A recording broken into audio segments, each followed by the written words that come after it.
আচ্ছা, আমি এখানে আসলে দেখেন, আমি আসলে কয়েকদিন পথে যাতায়াত করি। তো আমি যখন যাতায়াত করি দেখি যে দুই পাশে আপনার অনেকগুলো গাড়ি পার্কিং করে থাকে। তো এটা তো একটা মহাসড়ক। হাইওয়েতে যদি আপনার বড় বড় বাস বা টেম্পো যদি আপনার পার্কিং করে থাকে, তো ন্যাচারালি কিন্তু আপনার যান চলাচলের প্রতিবন্ধকতার সৃষ্টি হয়।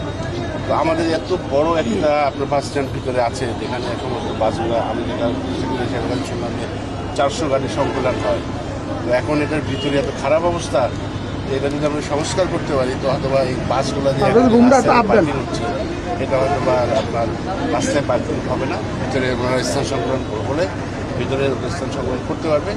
সেক্ষেত্রে আমাদেরও সুবিধায়, বিশেষ করে আমাদের ট্রাফিক পুলিশ, আপনারাও জানেন যে তারা সারাদিন যে রাস্তার মধ্যে রোদে পড়ে বৃষ্টিতে ভিজে ডিউটি করছে, ওদের জন্য একটু সুবিধা হয়, ওনাদেরও সুবিধা হয়। প্লাস অন্তপক্ষে আমাদের নগরের, আমাদের পরিসর মহানগরের জনগণও ওনাকে বিস্তার পাবে, তারপরে জন্য আমরা চেষ্টা করছি।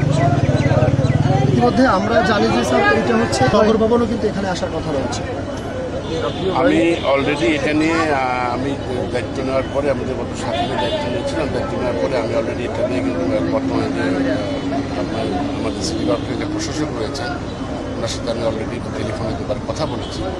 তো আমি তো হলে চলে গেলাম, তারপরে পরবর্তীতে আলোচনাটা আমি আগিয়ে নিতে যেতে পারিনি। তো আমি কিন্তু এখন চলে এসেছি, আমি এখন হয়তো গাড়িতে উঠে বা অফিসে গিয়ে ওনার সাথে কথা বলবো, এবং যেহেতু বর্ষা সিজন চলছে, যত তাড়াতাড়ি পারি ওনার সাথে কথা বলি, এটা ওনারা যাতে ব্যবস্থা নেয়।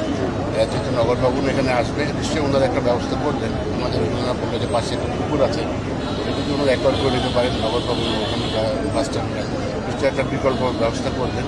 অথবা আমরা যদি পারি, যদি রুটটা যদি কোনোভাবে আপনার যে বাইপাস করে দেওয়া যায়, সেক্ষেত্রেও আমরা অবশ্যই কথা বলে ব্যবস্থা করব।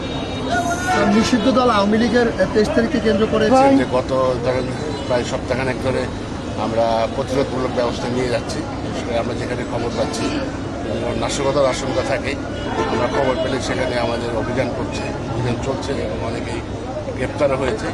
তো আমাদের প্রস্তুতি যথাসাধ্য রয়েছে, যাতে তাদের কালকে, এবং আমাদের বিভিন্ন স্ট্রাইকিং ফোর্স থাকবে, পিকেটিং টিম থাকবে, রিজার্ভ থাকবে।